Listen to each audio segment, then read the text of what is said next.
ይሄንን ቪዲዮ ሁላችሁም ብዙ እህቶች ጋር እንዲደርስ ሸር እንድታደርጉ ፈልጋለሁ። የውዴታ ግዴታ ስለሆነ ኤምባሲ እንዲደርስላችሁ ወይም ደግሞ ቤተሰቦቻችሁ የውጭ ጉዳይ ሚኒስቴር እንዲያመለክቱላችሁ ከፈለጋችሁ 3 ነገራቶች ማሟላት አለባችሁ። እነዚህን 3 ነገራቶች የምነግራችሁ ይሆናል። ይቅርታ ሰላም ተዘገየው። አሰላሙ አለይኩም ወራህመቱላሂ ወበረካቱ። ውድና የተከበራችሁ የተወደዳችሁ የሉሻ ቤተሰቦች እንደምን አላችሁ? እንደምን ቆያችሁ? እንደምን ሰነበታችሁ? ከኔ ጋር አልሐምዱሊላህ ረብል ዓለሚን ሁሉ መልካም ሁሉ ሰላም ነው። ለዚህ ዩቲዩብ ቻናል አዲስ የሆናችሁ ላይክ እና ሼር ሰብስክራይብ እያደረጋችሁ ቤተሰብ እንድትሆኑ በትህትና ጠይቃችኋለሁ። ጠፋ ብያለሁኝ። ለጠፋውበት ደግሞ ይቅርታ ጠይቃለሁ ማለት ነው። እና ዛሬ በወሳኝ ነገር ነው የመጣሁላችሁ። ከዛ በፊት ምንድነው ሲኦሲ ማስወጣት አስቸኳይ ሲኦሲ ማስወጣት የምትፈልጉ እንደዚሁም ደግሞ ፓስፖርት ማስወጣት የምትፈልጉ በዚህ በማስቀምጥላችሁ ኮሜንት ስር አስቀምጥላችኋለሁ ስልክ ቁጥሩን።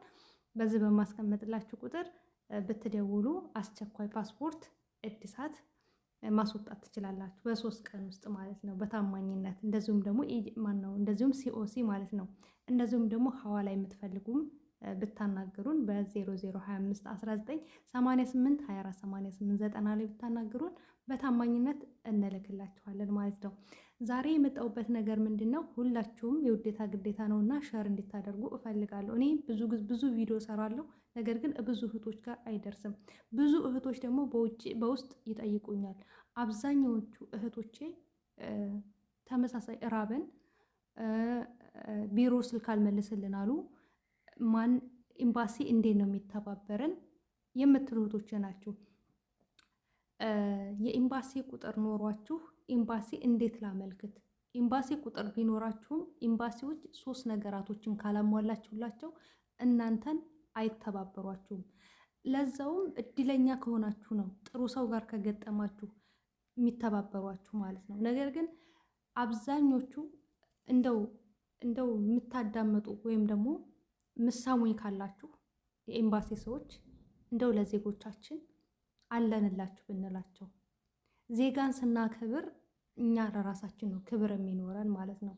እና በዚህ 3 ቀን ውስጥ በዚህ ሳምንት ማለት ነው አንዲት ልጅ በጣም ተቸግራ ነበረ። በሞትና በህይወት ውስጥ ነበረች።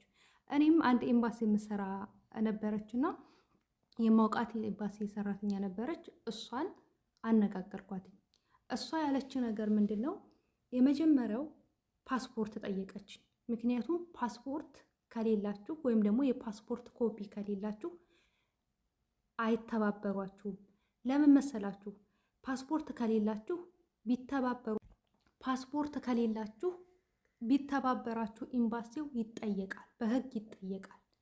መጀመሪያ የምትጠየቁት ፓስፖርት ወይም የፓስፖርት ፎቶ ወይም ደግሞ የፓስፖርት ኮፒ ትጠየቃላችሁ። ምክንያቱም እናንተ ህገ ወጥ ከሆናችሁ ኤምባሲው ይጠየቃል ማለት ነው። ያለ ፓስፖርት ዜግነታችሁ ፓስፖርት ማለት የዜግነታችን መገለጫ ማለት ነው።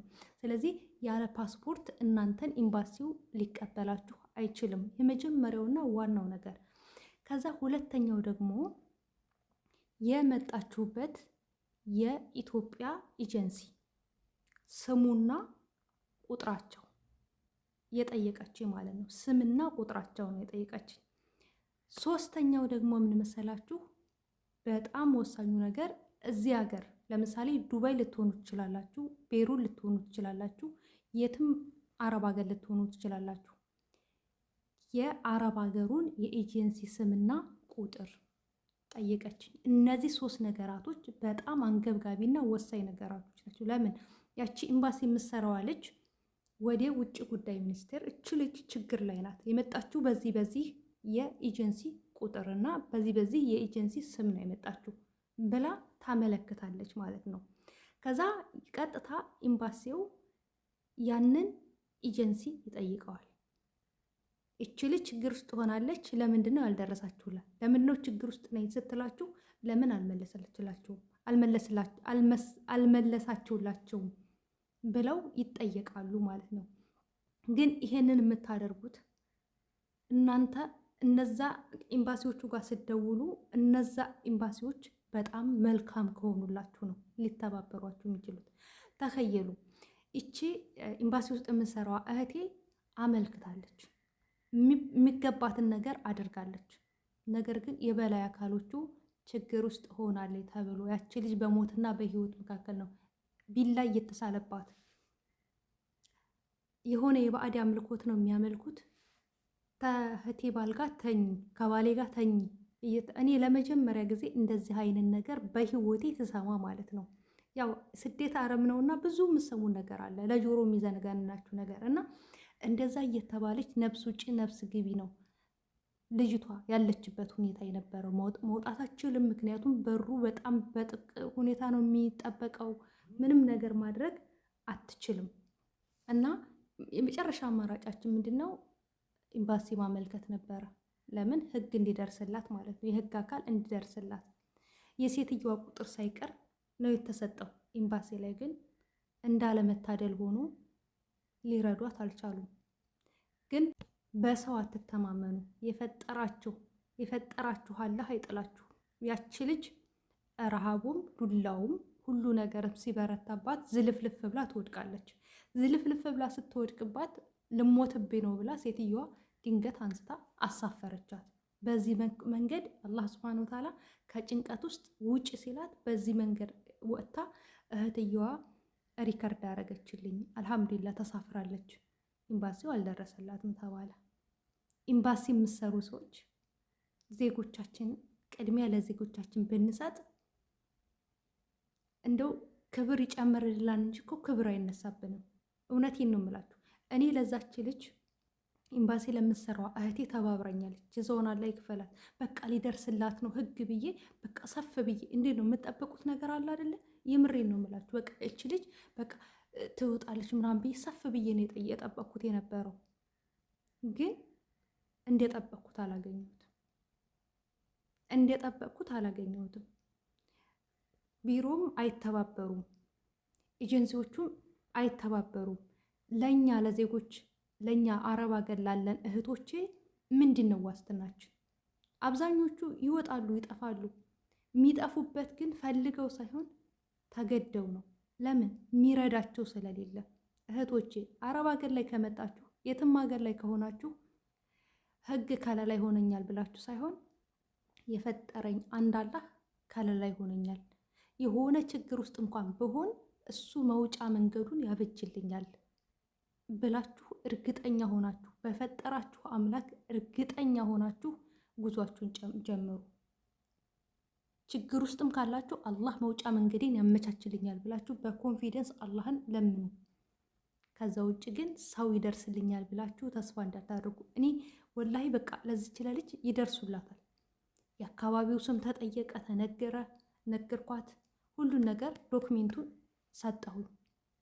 ግን የለም እና እንደው እድለኛ ሆናችሁ እንደዚህ ኤምባሲ ይተባበረኛል ብላችሁ ምናልባት መልካም ሰው ይኖራል። በዚህ አጋጣሚ ሁሉም ሰው መጥፎ አይደለም። እውነቴን ነው ብላችሁ ሁሉንም ኤምባሲዎችን መውቀስ አይቻልም። ምክንያቱም ከዛ ውስጥ በቃ ለህሌናቸው ለዜጎቻቸው የሚቆረቆሩ መልካም ዜጎች ይኖሩናል። መልካም ሰራተኞች ይኖራሉ፣ ለህዝባቸው የሚያስቡ ማለት ነው። ከዛ ውስጥ ሊደርሱላችሁ የሚችሉ ይኖራሉ።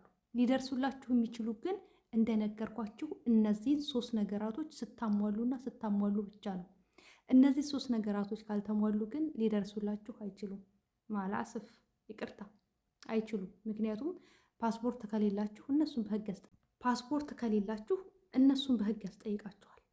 ለእናንተ ሊደርሱ አይችሉም ማለት ነው። እና ግን ኤምባሲ ላይ የምትሰሩ ሰዎች እባካችሁ እኛ በቃ ምን ልበላችሁ ረክሰናል። በሰው ሀገር ላይ ረክሰናል። እህቶች መጥተው የማይችሉትን ስራ እያሰሯቸው ነው ያሉት፣ እየተራቡ ነው ያሉት። ተራብን ሲሏችሁ ለምን ብላችሁ ህግ አለ እዚህ ሀገር። ህግ ደግሞ ቀላል ህግ አይደለም።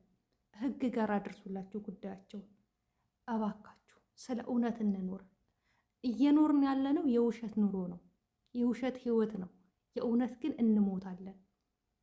የእውነት ስለምንሞት ያለንበትን የውሸት ዱንያ ደግሞ በቃ ከልባችን የሆነ ነገር ከልባችን ሆነን ሰዎችን እንገዝ። ስራችንን ኃላፊነታችንን በአግባቡ እንወጣ። ኃላፊነታችሁን በአግባቡ ከተወጣችሁ ዜጋም ኃላፊነቱን በአግባቡ ይወጣል። እኛም ደግሞ ህግ አለን ብለን እንኮራለን፣ እንመካለን። ኤምባሲ ማለት የሀገር መመኪያ ነው፣ የእኛ መመኪያ ነው። እባካችሁ እንለምናችሁ። እኔ በውስጥ እኔ ምንም ማደርገው ነገር የለኝም። እኔ አንድ ተራ ለፍላፊ ዩቱበር ነኝ። ግን በጣም ብዙ ችግር ነው የሚመጣው፣ ብዙ ጥያቄ ነው የሚመጣው። የምሬን ነው የምላችሁ እና በጣም ነው የምወዳችሁ፣ በጣም ነው የማከብራችሁ። ላይክ አድርጉልኝ፣ ሼር አድርጉልኝ ብዙ ልጆች ጋር እንዲደርስ። እነዚህን ነገራቶች አሟልተው ነው ሊደርስላቸው የሚችለው። እንግዲህ አላህ ካላችሁበት ሙሲባ ካላችሁበት ችግር አላህ ያወጣችሁ እህቶቼ። እንደነገርኳችሁ ነው እንግዲህ 3 ነገራቶችን ይዛችሁ ነው ወደ ኤምባሲ ማመልከት የምትችሉት። ወይም ደግሞ ፖሊስም ጋር ማመልከት ከፈለጋችሁ ፖሊስ ጋር ማመልከትም ከፈለጋችሁ እነዚህ 3 ዶኩሜንቶች ያስፈልጓችኋል ማለት ነው። እንደዚህ ማድረግ ይኖርባችኋል ማለት ነው። ኢንሻአላህ በሌላ ቪዲዮ ተመልሰን እንገናኛለን። እወዳችኋለሁ። ባይ ባይ።